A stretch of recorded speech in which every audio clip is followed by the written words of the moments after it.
SMK Dato' On terletak di Batu 31/4 Jalan Muar, Batu Pahat.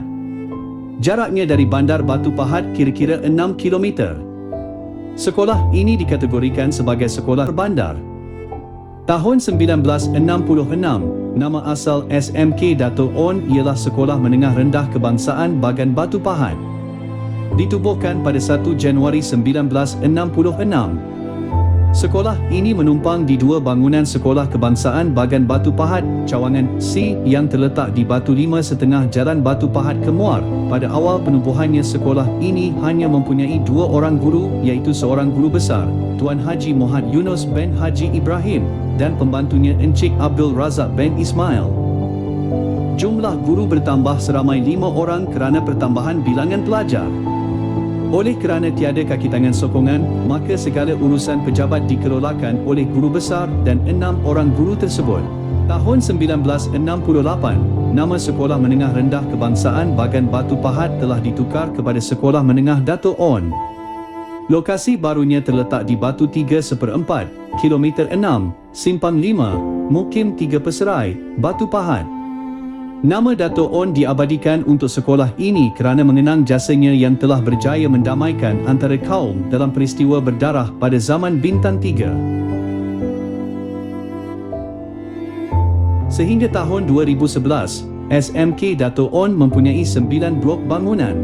SMK Dato' On mempunyai pakej pembelajaran yang lengkap dari pendidikan khas, vokasional, arus perdana hinggalah tingkatan 6 dengan jumlah murid seramai 1,308 orang. Luas keseluruhan kawasan sekolah ini lebih kurang 16 ekar.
Hala 7 SMK Dato' On, visi, pendidikan bermutu, insan terdidik, negara sejahtera, misi, melestarikan sistem pendidikan yang berkualiti untuk membangunkan potensi individu bagi memenuhi aspirasi negara. Moto, berilmu, berbudi, berjasa. Slogan, Sedatuk Smart, Matlamat Strategik.